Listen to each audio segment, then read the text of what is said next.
Isabelle Sirgelis, bonsoir. Bonsoir. Vous êtes responsable du parc automobile de OGF, qui est la première entreprise française de pompes funèbres. Vous gérez une flotte de 4000 véhicules. On va parler ce soir à l'Agora des responsables des flottes automobiles de la nouvelle norme WLTP. Est-ce que vous avez anticipé, et si oui, depuis combien de temps vous avez anticipé cette nouvelle norme?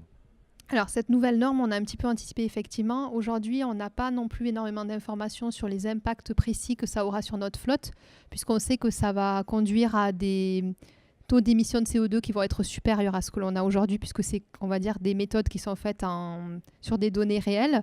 Du coup, les impacts que ça aura pour nous, c'est forcément des TVS qui vont être plus importantes et peut-être des choix au niveau de notre car policy qui vont s'orienter vers tel ou tel véhicule. Nous, on va être principalement impactés pour nos corbillards. Donc c'est une gamme de véhicules qu'on a sur un châssis classe V, puisque sur ces véhicules-là, on a une partie qui est en véhicule particulier. Et aujourd'hui, le niveau de CO2 va être très important sur ces véhicules-là. Enfin, en tout cas, il semble être 20 à 25% plus important.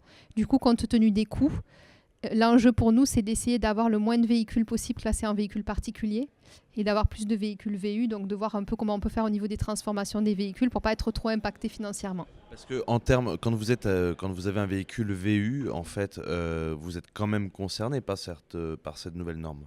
Oui, plus ou moins, sauf que, si vous voulez, c'est vraiment sur les véhicules particuliers que le suivi de CO2 est fait, qu'on communique, qu'il y a des taxes qui sont appliquées. C'est que sur ça et pas sur les VU. Donc, c'est sur cela vraiment qu'on a une problématique. Donc, chez nous, c'est certains véhicules, comme je vous le disais, des classes V et également tous nos véhicules de fonction qui sont de marque Peugeot. Et aujourd'hui, on a peu de visibilité sur l'impact réel en termes d'augmentation de CO2. On sait juste qu'il y aura une augmentation assez importante, comme je vous disais, je pense entre 15 et 25%. Après, il va y avoir une phase de transition, donc entre le 1er septembre et le 31 décembre, où on va commencer à avoir des informations progressives. Et à partir du 1er janvier, ça va se stabiliser. Et là, on saura vraiment quel est l'impact pour nos véhicules. Et qu'est-ce que ça va changer pour vous concrètement dans votre quotidien et dans vos choix? Alors, dans notre quotidien, ça ne changera pas grand-chose. Simplement, à court terme, on essaie d'immatriculer le plus de véhicules possible avant le 1er janvier pour éviter d'avoir des coûts, en tout cas des malus écologiques qui soient trop importants. Et après, ce sera plus à l'avenir dans nos choix, quand on pourra vraiment constater le taux de CO2 de chaque véhicule, où on pourra peut-être s'orienter vers des modèles qui ont des taux de CO2 moins importants.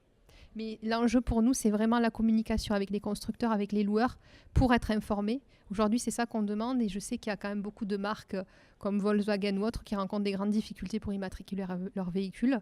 Et je pense que ce serait intéressant d'échanger avec d'autres gestionnaires flotte pour voir un peu comment ils le gèrent, ce sujet. Merci Isabelle Sirgelis, bonne soirée à l'Agora des responsables de flotte, à bientôt. Merci, à bientôt.